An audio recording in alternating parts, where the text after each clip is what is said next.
Oi! E aí? Terceira parte da aula e última dessa aula número 2. Vamos continuar então, finalizar aqui. Tudo bem aí? Tudo tranquilo? Então vamos lá. Vamos para o abate. Aqui é o seguinte. Vamos trocar aqui então. Tá. Beleza. Então, rapidão. Lembrando o que aconteceu na aula passada. Aconteceu Masked Text Box, Tooltip, Notify Icon. Os 3 elementos que a gente viu aqui na aula passada. O que sobrou para nós agora é Numeric Up Down e Progress Bar. Então, let's go. Numeric Up Down. Primeiro elemento que a gente vai ver, ele parece uma caixa de texto de novo. É uma caixa de entrada somente para números. Ela é interessante, ela é boa para validar dados numéricos. Só que a entrada de dados dele é um valor decimal, não é um valor inteiro e nem double. É decimal. Decimal quer dizer que tem poucas casas decimais. Parecido com double, mas tem menos casas decimais. Tá? Possui botões para incrementar, que você está vendo ali, para cima e para baixo, para que o usuário não precise digitar se ele não quiser. Mas aceita a digitação e valida. Como é que a gente programa ele? Bom, a gente pode mexer no value, não é text, o caso dele é meio diferente, não tem text, ele tem value, que tem um valor decimal, então muitas vezes a gente faz a conversão, infelizmente. Ela pode ser configurada também para ter casas decimais aparentes ou não, que nem você está vendo aí um 0, não tem casas decimais. Então você pode trabalhar com 0, 1, 2, 3, de 1 em 1, mas também você pode trabalhar com casas decimais. Ele também pode definir um valor mínimo e máximo, caso você queira criar uma faixa de valores para o usuário decidir escolher. Também é possível definir o incremento. É a propriedade que define os botõezinhos, como que os botõezinhos ali vão andar. Então, por exemplo, se você colocar um incremento de 1 em 1, então ele vai sair do 0 e vai para 1. Se você colocar 0.5, ele vai sair do 0 e vai para 0.5, 1, 1,5, 2 e assim por diante. E o evento Value Changed é o principal evento que a gente vai ver aqui também como programa.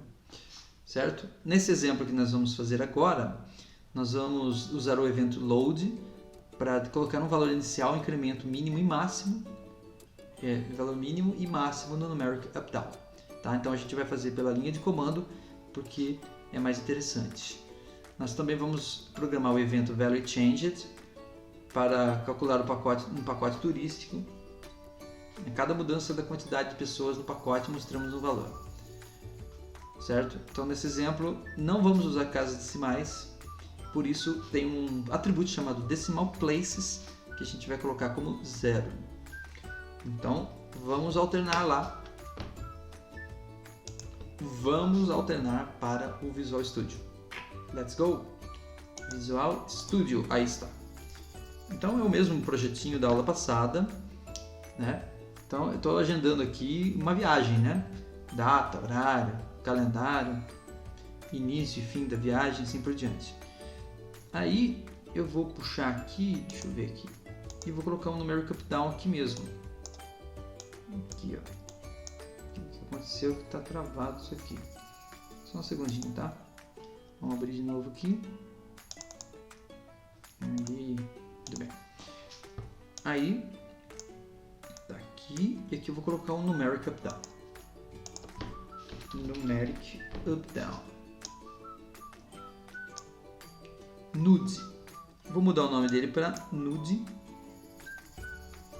Vamos deixar o name aqui. Numeric Up Down Nude. Pessoas. Que eu vou colocar a quantidade de pessoas que vão viajar. Aqui eu escolho a data, aqui eu escolho tudo. E aqui eu escolho a quantidade de pessoas que vão viajar. Vou aumentar um pouquinho a fonte dele. Vamos colocar no meu padrãozinho aqui da minha aula 16. Beleza, olha que bonitinho. Gracinha, né? Então, a única coisa que eu vou definir aqui, embora eu possa definir quase tudo, a única coisa que eu vou definir é que o decimal places dele, não vou definir tudo pela linha de comando mesmo. Então vamos programar no evento load do formulário. Então isso aqui é da aula passada. Aqui, a partir daqui, é aula 2C. Aqui era 2B. Então vamos lá. Numeric Capital, nude pessoas, ponto.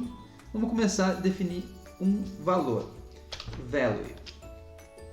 Aliás, vamos começar pelo mínimo e máximo, né? Então tem aqui, ó, minimum. No mínimo, uma pessoa.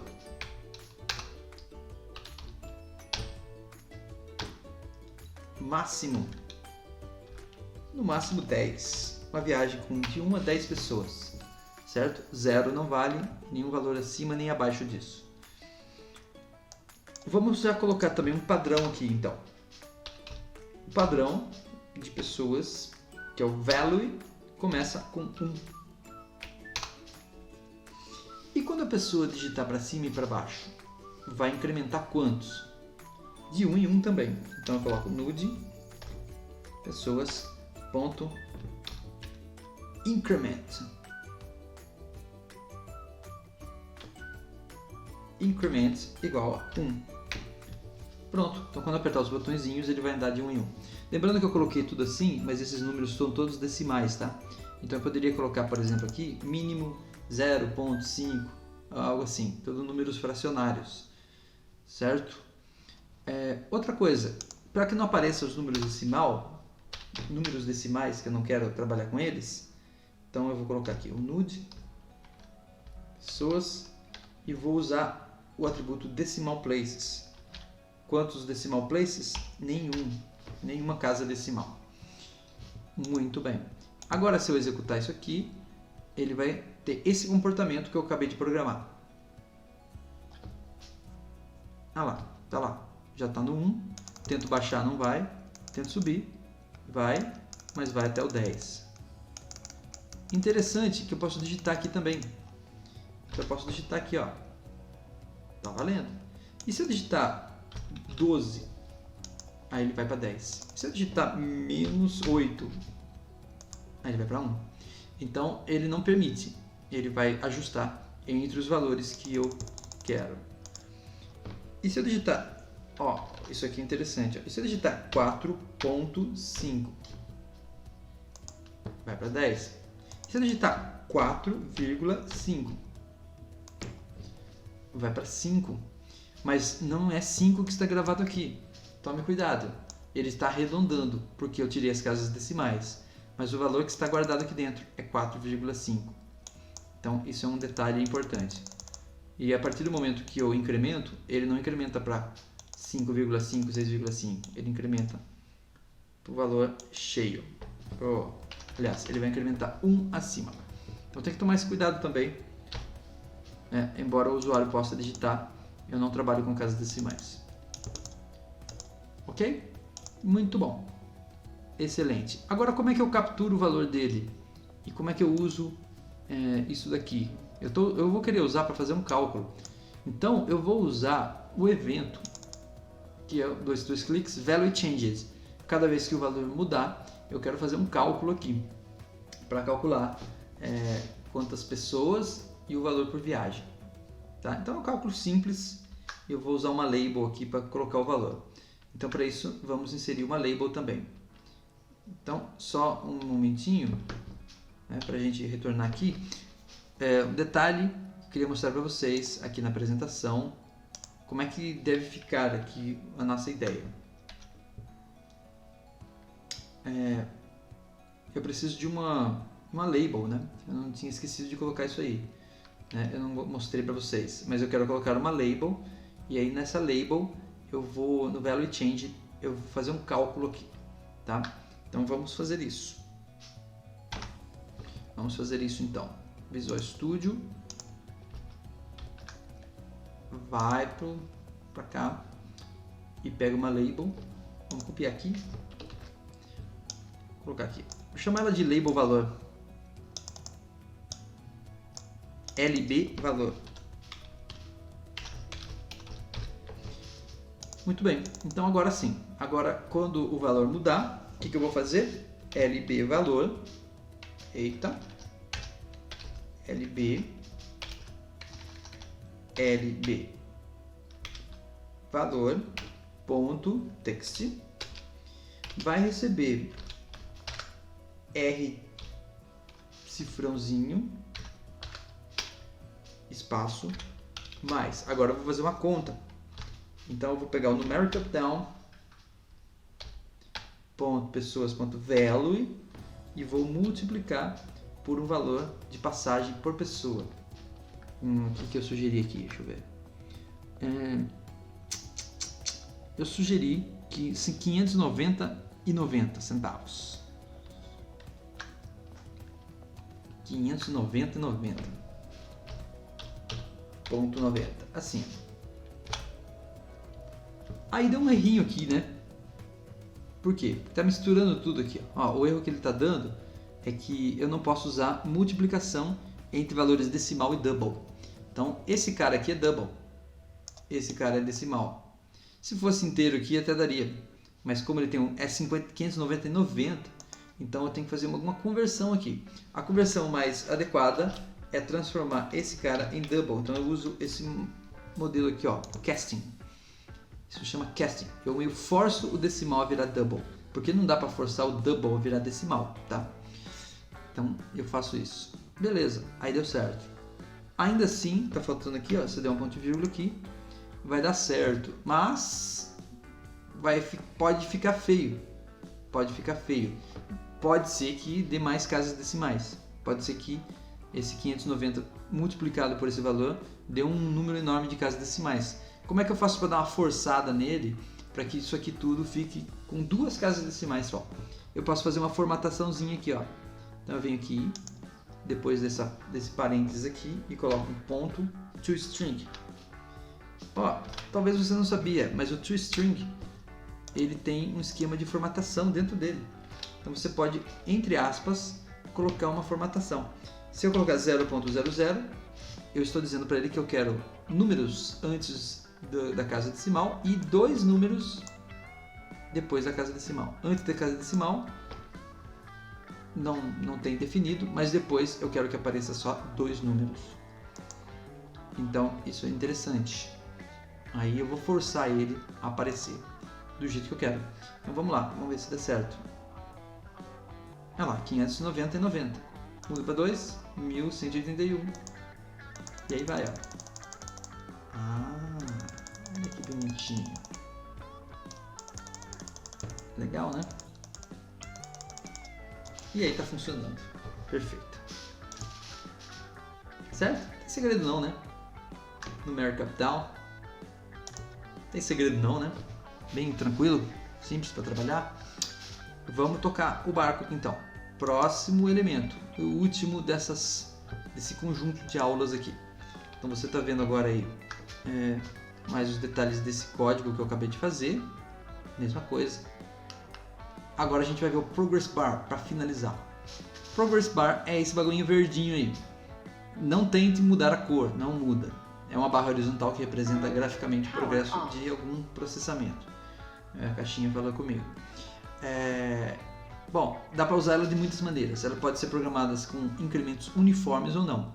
Ou seja, ela pode ir crescendo sempre na mesma medida ou desordenadamente de acordo com alguma coisa. Eu posso associar ela a algum processamento específico, carregamento de alguma coisa. Eu posso associar ela a um tempo, mas aí o tempo eu tenho que associar ao timer, que é uma coisa que a gente vai ver mais para frente. No caso aqui, eu vou programar da seguinte maneira. A gente pode configurar no Progress Bar o value, que determina aonde que a barra verde está parada. E isso vai ser de acordo com uma escala determinada pelo mínimo e máximo. Então se vai, por exemplo, do 0 a 100, 50 está no meio. Se for de 0 a 1000, 50 não está no meio, 50 está só no comecinho. Então isso vai depender muito do mínimo e máximo. Também tem o step, que é se eu for por acaso fazer um crescimento uniforme, então eu posso usar um método chamado perform step. Então ele vai incrementar de acordo com o que está no step. Então, por exemplo, se o step for 10, ele vai de 10 em 10. Mas eu posso simplesmente mudar o valor dele diretamente em value. Não dá para mexer muito nele, como eu falei, não vai mudar para verde, porque ele acompanha o visual do Windows, infelizmente. Dá para mudar o tamanho dele. No exemplo que a gente vai ver aqui, nós vamos definir valores mínimo e máximo no load. Também a gente vai definir um incremento e a gente vai usar um incremento não uniforme. A barra vai ser incrementada de acordo com ações do programa. Então, o que eu vou fazer aqui, por exemplo, quando eu terminar de agendar, apertar o botão agendar, eu ando 30 pontos. Vai de 0 a 100, então ele anda 30 pontos. Quando eu marcar, eu ando mais 30. Quando eu obter o valor do CPF, eu ando mais 30. Então eu vou chegar no 90, certo? Aí para chegar no 100, aí eu vou usar o incremento do perform para vocês verem como é que funciona também. Daí ele vai de 1 em 1, ou seja, eu vou ter que digitar mais 10 vezes de 1 em 1, clique, clique em cima da própria barra para vocês verem ela andando devagarzinho de 1 em 1. Vamos lá? Opa! Bom, para eu fazer esse código aqui especificamente, eu vou usar algumas variáveis globais para poder trabalhar. Por que eu tenho que usar variáveis globais nesse caso aqui? Porque cada clique do mouse, cada elemento que eu vou clicar aqui é independente um do outro, porque eles estão em métodos diferentes. Então, quando isso acontece, as variáveis que estão dentro dos métodos, elas desaparecem depois que o método termina a sua execução. Elas são variáveis locais. Eu preciso de variáveis globais, porque ela continua com os valores dela e aí vai dar certo fazer o que eu quero aqui, certo? Então eu vou mudar aqui para o visual e a gente vai ver o que eu estou dizendo aqui na prática. Então lá em cima no meu código, na área global, pode ser aqui, ó, não pode ser dentro de nenhuma função, mas tem que ser dentro da classe. Eu vou criar 3 variáveis. Etapa 1, etapa 2 e etapa 3. Se quiser, pode inicializar todos com 0.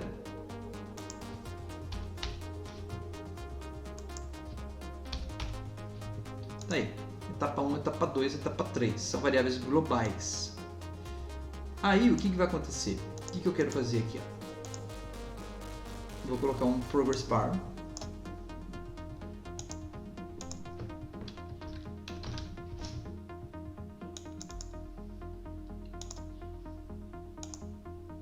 Não pegou não? Pegou não. Tá aqui, ó. Não, pegou sim. Mas cadê ele?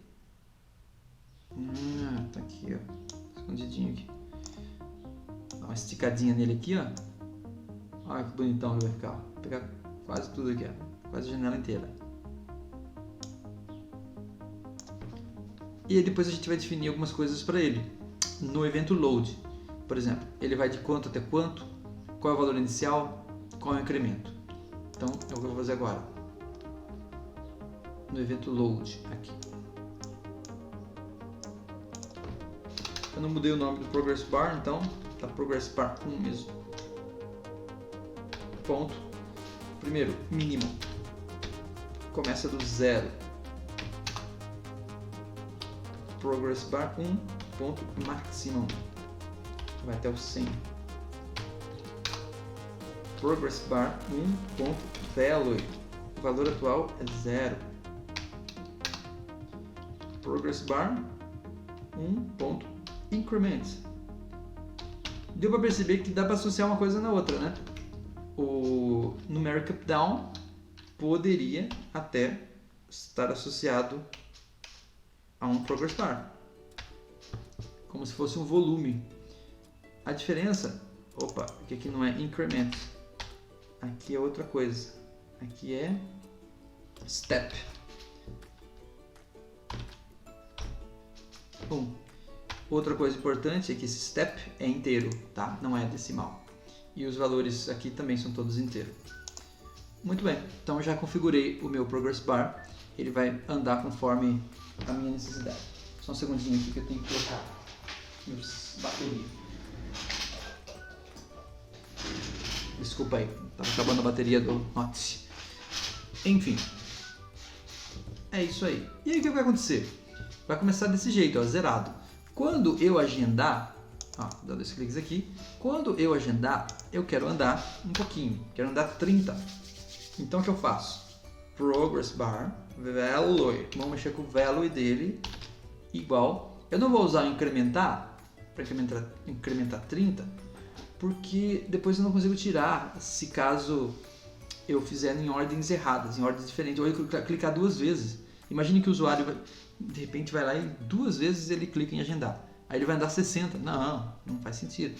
Então eu vou mudar o valor dele de acordo com aquelas variáveis. Então toda vez que eu fizer isso aqui, então eu coloco 30 na variável etapa 1. 1 igual a 30. Antes valia 0, né? Então agora eu faço assim, ó, etapa 1 mais etapa 2 mais etapa 3. Certo? Eu vou repetir esse procedimento nas outras etapas também.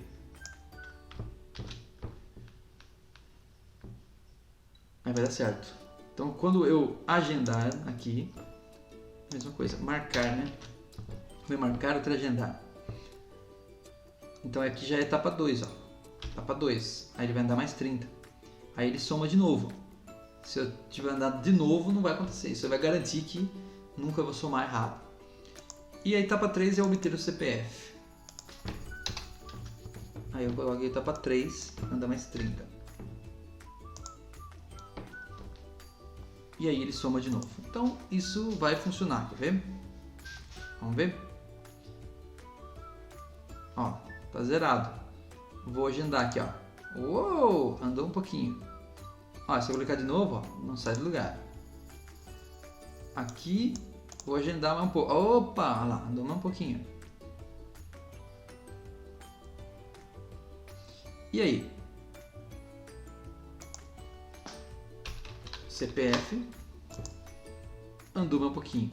Aí falta um pouquinho, né? Olha lá. Agora, nada que eu faça vai mudar. Então, esse restinho aqui, ó, eu vou fazer através do evento click. Quando eu clicar no Progress Bar, o que vai acontecer quando eu clicar no Progress Bar? Se o Progress Bar 1.value for maior ou igual a 90 and Progress Bar 1.value for menor que 100 e não 100, não pode incluir o 100 nesse caso, o que ele vai fazer? Ele vai fazer um Progress Bar 1.perform step, quer dizer, ele vai dar um passo. Como eu disse que o passo dele era de 1 em 1, então ele vai dar um passo de 1 em 1. Olha que legal. Mas ele só vai fazer isso quando eu tiver depois de 90, porque eu fiz esse if exatamente para isso.